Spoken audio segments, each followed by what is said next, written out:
आप देख रहे हैं वैली 24/7। मेरे साथ इस वक्त जो है बीजेपी के जो स्टेट प्रेसिडेंट है सत शर्मा जी। आज उनने जो है बांडीपुरा का एग्जीबिशन जो यहाँ पर प्रोग्राम था उसमें जो है शिरकत की। नाज़रीन, मैं आपको बताता चलूं कि कुछ अहम बातें हम जिक्र करने जा रहे हैं। सर, जानना चाहता हूँ आपसे कि पहला मेरा सवाल रहेगा स्टेटहुड के हवाले से, क्योंकि बीजेपी का वादा था कि हम स्टेटहुड जल्द देंगे, लेकिन अब तक नहीं दिए।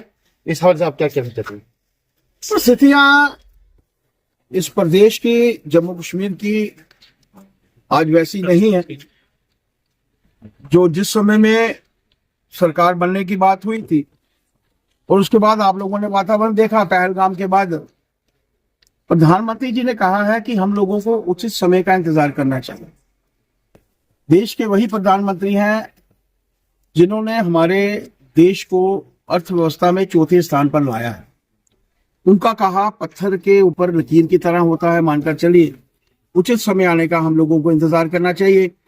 और जो लोग भी जल्दबाजी में हैं, उनको वोट इसीलिए मिले, हालांकि भारतीय जनता पार्टी से लगभग 1.5 लाख वोट कम मिले हैं, लेकिन लोगों ने चुना है, सत्ता में है। कभी डेवलपमेंट के बारे में उन्होंने कोई बयान दिया है? कभी डेवलपमेंट के कार्य उनके माध्यम से हुए हैं? आप देखते होंगे कि सड़कों का जो वातावरण पहले बना था 19 के बाद, वो सड़कें आज वैसी नहीं रही। लोगों को पानी की समस्या है, बिजली लोगों को नहीं मिल रही। ऐसे समय में डेवलपमेंट के कार्यों की तरफ उनको तवज्जो देनी चाहिए, ना कि केंद्र की तरफ देखना चाहिए। केंद्र तो अपना काम करेगा। मैंने कहा सबका साथ, सबका विकास, सबका विश्वास और सबका प्रयास, इस मूल मंत्र के साथ तो भारतीय जनता पार्टी काम कर रही है। वो तो हर एक का विकास करेगी। आप लोगों को चुनकर लोगों ने अब भेजा है, आप सत्ता में हैं, आप मुख्यमंत्री हैं, आपके मंत्री हैं, you have been given the powers, काम करिए।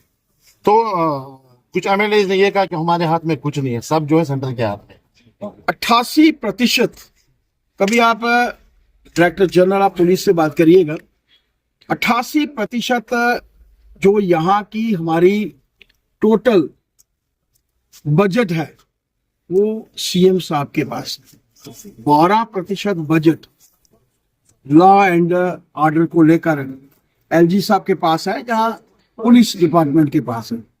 12% ज्यादा होता है या 88% ज्यादा होता है? शायद मेरे ध्यान में as a professional chartered accountant भी मुझे कम समझ शायद आए, लेकिन जो लोग 88% के साथ भी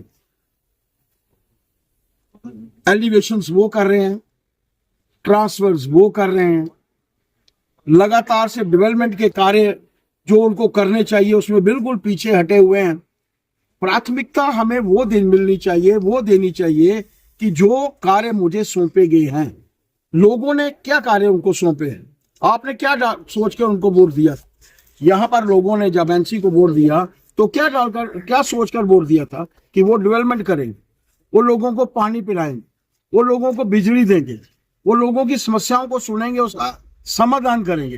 वो हमारी प्राथमिकता में रहना चाहिए।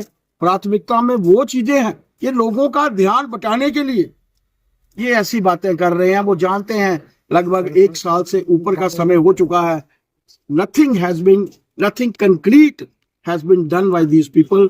लोगों का ध्यान बटाने के लिए कभी इधर कभी उधर, और कभी ये कहेंगे कभी वो कहेंगे। सिर्फ एक बार सभी मीडिया वाले, मेरी आप सबसे प्रार्थना है, जाकर मुख्यमंत्री जी से पूछिए कि आपके पास 88% बजट का पैसा है।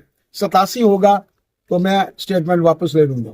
88% उनके पास बजट का पैसा है, तो वो कहाँ खर्च रहे? बहुत मुश्किल है। ये थे मेरे साथ सत शर्मा जी, जिन्होंने खुलकर यही कहा कि 88% जो है उमर अब्दुल्ला के पास है और 12% जो है वो सेंटर के पास है। लेकिन उमर अब्दुल्ला से ये सवाल पूछना चाहते हैं कि आप वो 88% पैसा जो है, बजट जो है, कहाँ पर खर्च करते हैं? उमर अब्दुल्ला के लिए एक बड़ा सवाल। मुझे मेरी टीम को दीजिए बांडीपुरा से इजाजत। खुदा।